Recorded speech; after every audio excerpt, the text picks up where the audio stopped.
my experience during that time living in Germany, the pathway that I went down, being on the receiving end of um, a kind of authoritarian health regime, social scapegoating, a regime of fear that was propagated, which everybody experienced to some degree, but I would say you only really, really experienced if you were in the group that was subject to the scapegoating in wave two of COVID. I would say there were broadly two waves. One of them was a kind of more of a unitive, like nobody knows what the fuck's going on, but we're all in this together. And then there was a shift at some point in 2021, probably getting into spring 2021 through to winter 2022, you get this shift to dark COVID wave two, in which various health authorities then start to scapegoat the unvaccinated. German progressive news outlets and mainstream news outlets engage in a concerted effort to brand the non-vaccinated German citizens as far right and thereby discredit all opposition because, as we know, in Germany, uh, freedom of expression is welcome, inclusion is welcome, except for one group, which is the group that is called the far right. So, if there's a group you don't want to listen to or an opinion that you would like to exclude, you need only put it under that label, and it becomes, Untermenschen or something like that. So, um, yeah, being locked out of public life, watching health apartheid regimes be implemented in neighboring Austria, feeling like we were on the cusp of them being implemented in Germany, vaccine mandates on the cusp of being rolled out, and genuinely already being years into research that indicated that these mRNA vaccines were A, not safe, B, not effective, and C, actually potentially dangerous, specifically for the age group of people I was in, which was young men in their mid and early 20s. Those were the most likely to have a lasting health condition, heart arrhythmia, and various other side effects. So that was a pretty fucking serious time. And we actually had a kind of exodus, my ex and I, from Berlin to Bavaria, which most progressive young Germans will often describe as a fascist state, but is actually very beautiful. And the Bavarians were the most resistant to the government's impositions, and so we were actually felt far more sheltered down there. In Berlin, we had seen friends of my ex, who she'd known for years and years, were so virulently anti, and I would say hateful towards the people they perceived as being the anti-vaxxers that they were absolutely willing to end friendships with those people and judge them. And it was a very tense time. And I remember listening to my ex having painful conversations with some friends who were just about connected enough to try and have that conversation, and others with whom she actually preferred to just not disclose because of the degree of that the kind of hateful attitude involved. And again, at that time, we were prevented from entering a whole host of establishments, whilst people who had accepted vaccination were allowed to enter those establishments. The consequence of the COVID years for people like myself was a absolute break in the social trust contract in relationship to health authorities, progressive aligned globalist governments, and media institutions which broadly fall into association with those. We lost trust with them. And we were immensely relieved when in the spring of 2022, that tide started to roll back. The shift that happened at Twitter was welcome to us because we had been watching and tracking extensive censorship over the course of those 2 years of all manner of critics of the policies that were being imposed and leveraged, including critics who were doctors, practitioners trying to treat people, including people who were involved in the development of mRNA, et cetera, et cetera. Lots of legit people were branded, suppressed, and thrown out. Dr. Jay Bhattacharya is probably the most reputable of them and one of the authors of the Great Barrington Declaration, which at the very early stages of COVID said, actually, no, there's no consensus for this like heavy focus on lockdowns, this focus on masking. And I believe there was also some questions raised about whether mass mRNA vaccination was actually going to be effective either. I don't think any of those were ultimately effective. What concerns me is the creation of a climate of war in the nervous systems of the people, and then the leveraging of that against an internal enemy, and the imposition of emergency controls. And of course, many people today are terrified, anxious, filled with dread that the new Trump administration is some kind of fascist coup, or threatens themselves with fascism.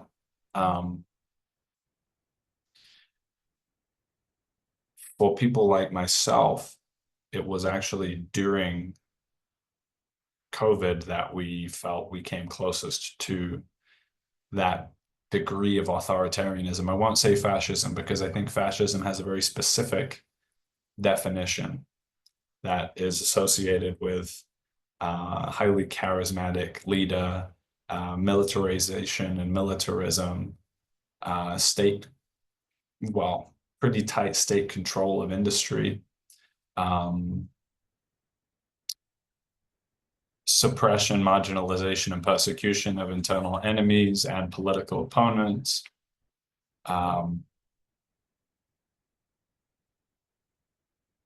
And like strong grievance and glory narrative. But nonetheless, authoritarianism, and there was a ripping off of the mask for us of what we had kind of felt was like, yeah, this is kind of like a good vibe, like global Davos, liberal, progressive, virtue signaling type leaders, including Justin Trudeau of Canada, including the late Prime Minister, not dead, but previous Prime Minister of New Zealand, the Biden administration. All of these governments had this cuddly, LGBT friendly, global, progressive, liberal aesthetic and demeanor, and all of them during COVID revealed that there is a very nasty shadow side of that professed progressivism, and that progressivism and liberalism in the classical sense of freedom of expression are quite distinct. So people who've experienced this, and to be more specific, I'm talking about the treatment and response of the Justin Trudeau government to one of the most peaceful populist protest movements in contemporary times, the Canadian trucker movement, which basically shut down Canadian cities by occupying them with trucks. Truck drivers were being asked and forced to take mandatory vaccination.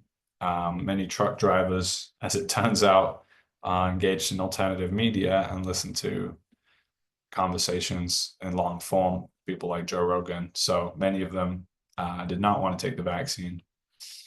And the Canadian government accused these protesters of being Nazis, which again, we see that pattern repeated as what I was describing in Germany, which is there is a no-no group. And if you can stick that title on any opposition, you've justified suppression, marginalization, and basically totally misrepresenting them. So look out for that, as well as looking out for actual Nazism. or fascism or the energy of it, look out for, are we sticking that label onto an opponent as an instrumental strategy? Yes, we are. We're massively, massively overusing this term. There's been a boy cried wolf situation going on for a long time. And as a consequence of that, people are actually less likely to be able to see clear-sightedly when there is constitutional violation, when there is authoritarian rhetoric, because they've been so primed to actually just feel like that accusation of fascism and an accusation of being like Hitler is so abused at scale and has been for so long that it's just not. It's very difficult for it to be taken seriously, and I think that's fair game that it's not taken seriously. Uh, the case is on you if you feel genuinely in your bones that there's looming fascism or authoritarianism to make that case in a more subtle and clear way. And if you can't do that without the invocation of the word fascism or Hitler, then I suggest reading history more and considering that there's characteristics of authoritarianism that run across all different kinds of movements that we can talk about and identify and get specific about in a way that's not going to trigger that boy who cried wolf, Hitler thing. Um, yeah, just goodness, I can't forget her name, but Prime Minister Ardern, I believe was her name, of New Zealand, also showed a really pronounced contempt and from my perspective, really embodied a kind of devouring mother energy towards opponents of vaccination within New Zealand. And then finally, the Biden administration spoke about a pandemic of the unvaccinated, attempting to explicitly pin blame, as well as foisting these vaccines federally, firing people from their jobs, firing nurses, firing soldiers, firing garbage disposal workers for not choosing to inject this technology, this drug into their body that they did not trust in. And as well as the kind of violation that came from simply having the government try to foist something into your body without your consent, and all of those governments largely being progressive, globally outward looking, aligned governments which support organizations like the WHO. That was a violation. But then there's the people who actually took vaccines when they didn't really feel aligned with it. And this is actually about kind of the consciousness of consent. Like somebody comes to you at a party and tries to give you some drugs and you take them, but you didn't really want to take them. There was some kind of hijack that happened. And afterwards, then you feel that somebody has sex with somebody else. And there was a sense of like there was consent, but was it really like, did they actually really genuinely full-bodied want that? Or did they just take it because it was a way to kind of get out of a problem? This is kind of the territory we're in. And I know a lot of people who took vaccination because they wanted to see their families. My mother did that. I was restricted from visiting family in the United States for I think over 2 years, possibly 2.5 years. That was really consequential for my life, honestly. My ex and I at the time were even thinking about marriages within the United States, and the fact that did not, those restrictions were in place, changed the whole course of that relationship.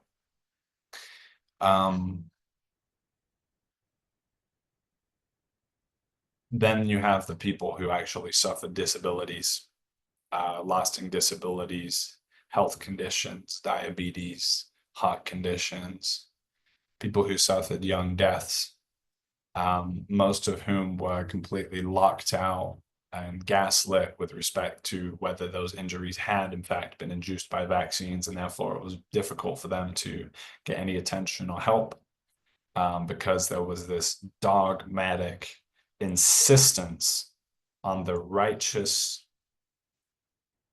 truth of the science, which we had to trust in the science. And I think when you say the science, there should almost be like a little trademark M on there, because what was indicated by the science. It was kind of like this brand of science coming on high from Anthony Fauci and the CDC, and then propagated all around the world.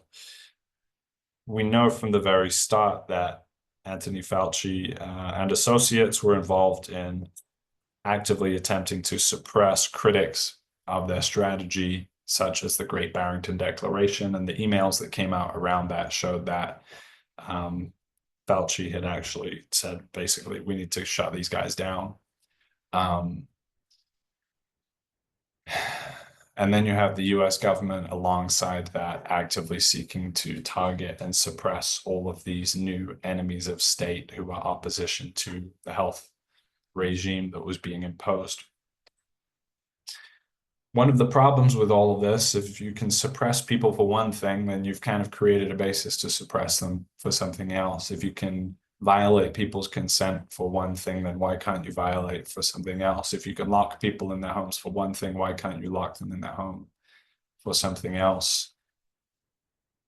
Thankfully, you know, polarization and not polarization, there's still some degree to which truth prevails. The Canadian government was found to be illegal in the imposition of, I almost want to say Order 66 from Star Wars, but basically the imposition of emergency laws which allowed them to treat these peaceful trucker protests against vaccination, forced vaccinations, as terrorists.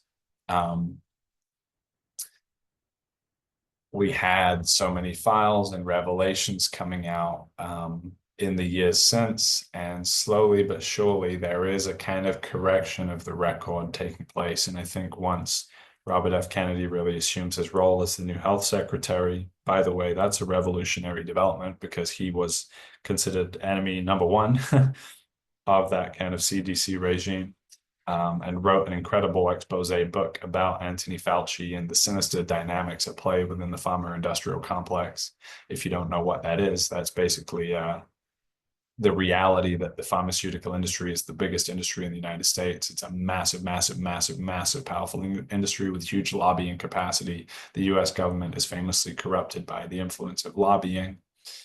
And there's something called a revolving door, which means that people who serve within the government to regulate the industry can consistently rely on the possibility of moving into industry after they finish their job in the government and getting a massive, massive, massive amount of money for doing so. So they are corrupted. And then there's all kinds of more nuanced corruption within the regulatory structures and frameworks, the most relevant of which is a law that was passed, I believe, in the late 1980s, possibly 89, which says that vaccine manufacturers do not bear liability for vaccines, which is a staple of American law with respect to food manufacturers and all other technology, cars. Like if you manufacture a product and that product kills somebody,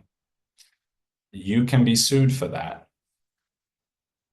That seems like justice. But if you create a vaccine and that vaccine causes somebody blindness or whatever other kind of effect, they are not liable for that. And that is enormously consequential for the financial calculus of pharmaceutical companies because they don't have to account for the massive kind of externality that would be created by putting out a kind of half-baked product. They're not going to have to pay any of the costs. They're going to get all of the profit. And we know that the pharmaceutical industry made hundreds of billions of dollars out of the pandemic. And part of the way that they were able to do that is by elevating the scale of alarm and elevating the context for imposition of vaccinations. Most people understood that a vaccine was a form of inoculation that would be taken once and be good for the rest of one's life. And this mRNA technology turned out to not actually work as an inoculation because within 6 months you were asked to take another, and then it became this kind of circus joke of 3 and 4 and 5, and now you should take it every season. And obviously there's a financial incentive to create a product that you have to keep taking. So there's a loss of trust in science, or the science trademark, and there's a loss of trust in the institutional authorities that most vocally imposed that and demonstrated an absolute blindness to all oppositional voices. Major news networks like CNN, gosh, I'm not even going to get into it, but there was so much dirty behavior during the COVID years with respect to legitimate opposition and criticism that there's a loss of trust that's taken place there. And this, I think, is really this is a really important context for why people who probably would not even have gone for Trump in 2016 to 2020 or even 2022 start to shift in alignment to a place where, if not in favor of Trump, they're not polarized in opposition to, they're somewhere in a more middling position.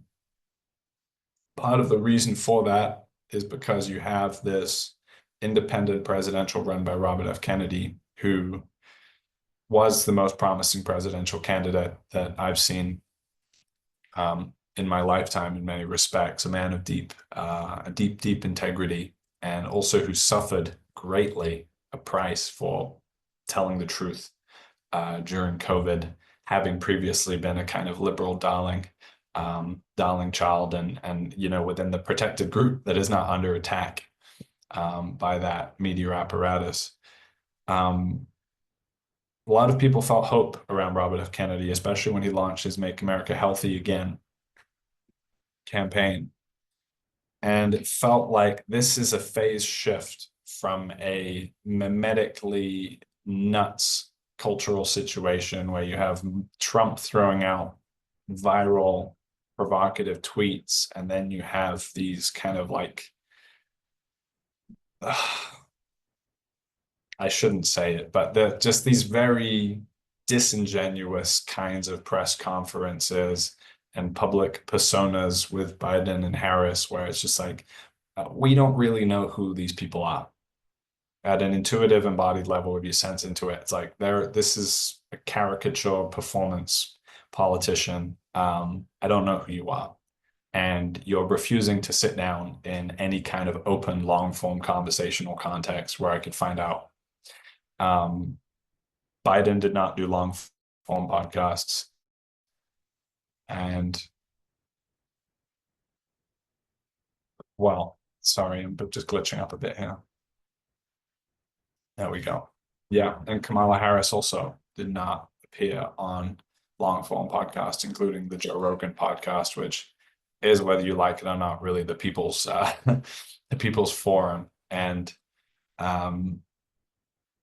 they demonstrated a proclivity to want to constantly control the media narrative, and they've also had a kind of support system of highly amenable journalists and publications around them as well, that are all united in a kind of narrative cloud that has its own intentions and boundaries, and what are the in truths and what are the out truths and so on. So people were looking to Robert F. Kennedy as this phase shift, and when I say people, I mean me. In specifically, like, I was called to him as somebody who was going to lead us into a dialogical kind of leadership, and a kind of political leadership where, you might not like every decision this person makes, but you actually know this is a real person, and you can feel their substance, you can feel their character, you can feel their faith and their struggle and their devotion to doing what's right. And moreover, their capacity to participate in 2-hour, 3-hour long form conversations in granular detail about history, culture, American values, their own journeys, their own faith, their own overcoming, the nature of the infrastructure of corruption and how it might be addressed. This is what Robert F. Kennedy was offering. Then you get this kind of like situation where he's just not able to break out. The left aligned and progressive media is so anti Robert F. Kennedy that they prevent him from participating in any of the debate platforms, thereby robbing the American people of like a more democratic possibility. And you get this situation where Trump is sort of in the middle saying, well, I think Robert F. Kennedy should be included. And then it's just silence from the left candidate, Kamala Harris. Robert F. Kennedy would have wiped the floor with them. If he was given equal field of participation, he would be the president today. That is my belief. That's not a fact. That is my belief. And what happened then is Robert F. Kennedy changed the course of American political history and US history. And after having explored making a deal with the Democrats and being laughed off, he went to Trump and he had dialogue with Trump. And he came away from that with a sense that all included Trump's personality. This was a man who was ready to actually make a deal of integrity with him and would keep his word to him.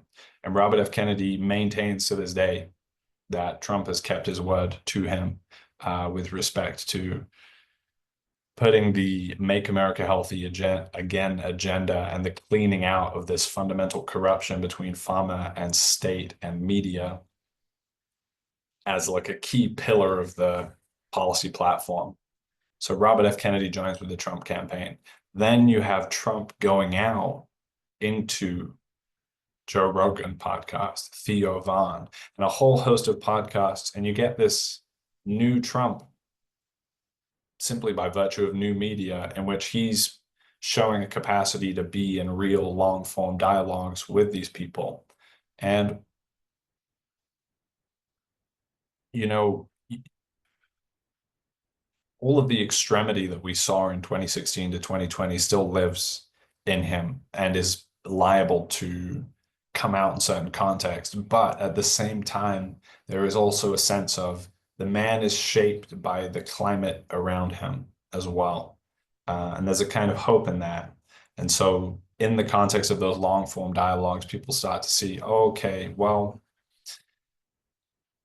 maybe my picture of Trump is not as totalized as I've been told. And then again, it's coming back to that boy cried wolf thing of like, you've told me this man's Hitler again and again and again, but now I'm watching him in a 2-hour dialogue and, you know, I'm not like over the moon or even feeling he's the most high integrity leader we could have, but I'm not seeing this demonic image that's being presented to me.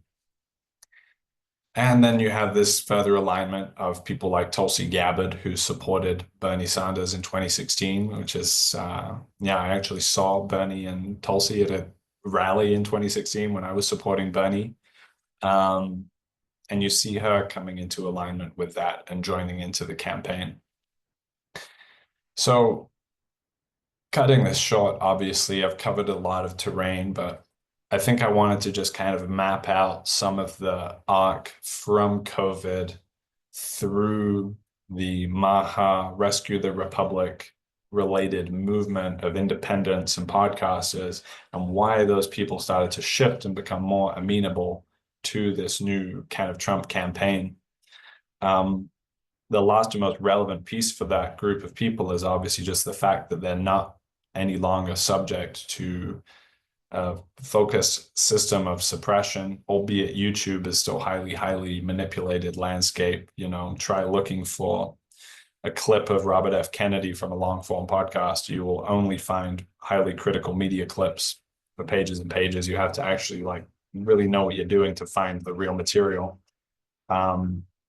With all that being said, there's like space to breathe and there's space to operate in, and there's space for that conversation to occur now in a way that it was seemed to be under institutional and persistent threat to a really high degree during the COVID years. And also, footnote on this, Joe Rogan's move from reliance on YouTube, which was actually institutionally censoring based upon this health authoritarian regime during COVID.